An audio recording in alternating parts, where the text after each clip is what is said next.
حضرت سیدنا سعید رحمۃ اللہ علیہ فرماتے ہیں کہ ایک مرتبہ حضرت سیدنا لقمان حکیم رحمۃ اللہ علیہ نے اپنے بیٹے کو نصیحت کرتے ہوئے فرمایا، اے میرے پیارے بیٹے، جب بھی تجھے کوئی مصیبت پہنچے تو اسے اپنے حق میں بہتر جان، اور یہ بات دل میں بٹھا لو کہ میرے لیے اس میں بھلائی ہے، اگرچہ بظاہر وہ مصیبت ہی نظر آ رہی ہے، لیکن حقیقت یہ ہے کہ وہ تیرے حق میں بہتر ہوگی۔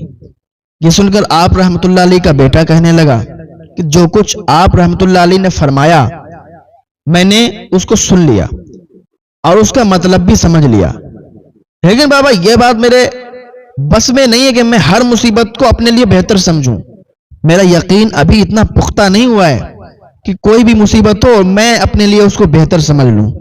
جب حضرت سیدنا لقمان حکیم علیہ الرحمہ نے اپنے بیٹے کی یہ بات سنی تو فرمایا، اے میرے بیٹے، اللہ عز و جل نے دنیا میں وقتاً فوقتاً انبیاء کرام علیہم السلام مبعوث فرمائے، ہمارے زمانے میں بھی اللہ عز و جل نے نبی علیہ السلام کو مبعوث فرمایا۔ آؤ ہم اس نبی علیہ السلام کی صحبت بابرکت سے فیضیاب ہونے چلتے ہیں، ان کی باتیں سن کر تیرے یقین کو تقویت حاصل ہوگی۔ آپ رحمت اللہ علیہ کا بیٹا اللہ عز و جل کے نبی علیہ السلام کی بارگاہ میں حاضر ہونے کے لیے تیار ہو گیا۔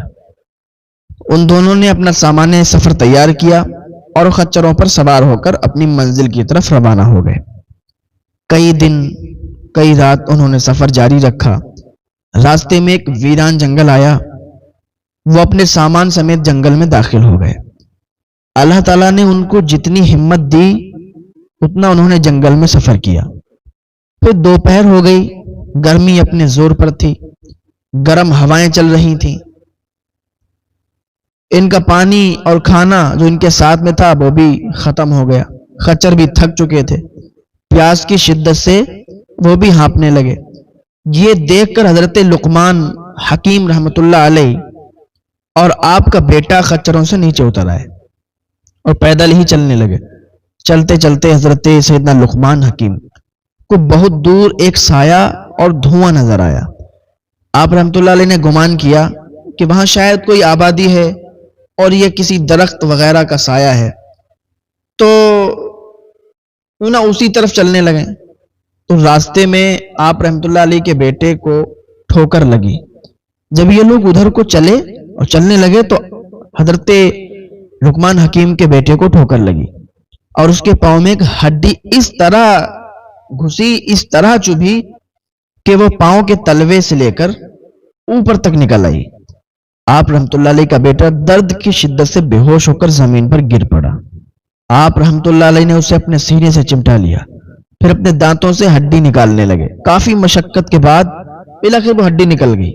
بیٹے کی یہ حالت دیکھ کر آپ رحمت اللہ علیہ شفقت پدرانہ کی وجہ سے رونے لگے۔ آپ رحمت اللہ علیہ نے اپنے عمامے سے کچھ کپڑا پھاڑا اور اسے زخم پر باندھ دیا۔ حضرت لقمان حکیم رحمت اللہ علیہ کی آنکھوں سے بہنے والے آنسو جب ان کے بیٹے کے چہرے پر گرے تو اسے ہوش آ گیا۔ جب اس نے دیکھا کہ میرے والد رو رہے ہیں تو کہنے لگا، اے ابا جان، آپ تو مجھ سے فرما رہے تھے کہ ہر مصیبت میں بھلائی ہے، لیکن اب میری اس مصیبت کو دیکھ کر آپ رونے لگے۔ آپ کیوں رو رہے ہیں؟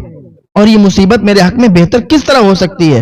حالانکہ ہماری کھانے پینے کی تمام اشیاء ختم ہو چکی ہیں اور ہم یہاں اس ویرانے جنگل میں تنہا رہ گئے ہیں۔ اگر آپ مجھے یہیں چھوڑ کر چلے جائیں گے تو آپ کو میری اس مصیبت کی وجہ سے بہت رنج اور غم لاحق رہے گا، اور اگر آپ یہیں میرے ساتھ رہیں گے تو ہم دونوں یہاں اس ویرانے میں بھوکے پیاسے مر جائیں گے۔ اب آپ خود ہی بتائیں کہ اس مصیبت میں میرے لیے کیا بہتری ہے؟ یہ کیسے ہمارے لیے بہتر ہو سکتی ہے؟ بیٹے کی یہ باتیں سن کر حضرت لقمان حکیم فرمانے لگے، اے میرے بیٹے، میرا رونا اس وجہ سے تھا کہ میں ایک باپ ہوں، اور باپ کا اپنی اولاد کے دکھ درد کی وجہ سے غمگین ہو جانا ایک فطری عمل ہے۔ باقی رہی یہ بات کہ اس مصیبت میں تمہارے لیے کیا بھلائی ہے، تو سنو، ہو سکتا ہے اس چھوٹی مصیبت میں تجھے مبتلا کر کے تجھ سے کوئی بڑی مصیبت دور کی گئی ہے۔ ہو سکتا ہے یہ کہ چھوٹی مصیبت ڈال کر بڑی مصیبت دور کر دی گئی ہو، اور یہ مصیبت اس مصیبت کے مقابلے میں چھوٹی ہو جو تجھ سے دور کر دی گئی ہے۔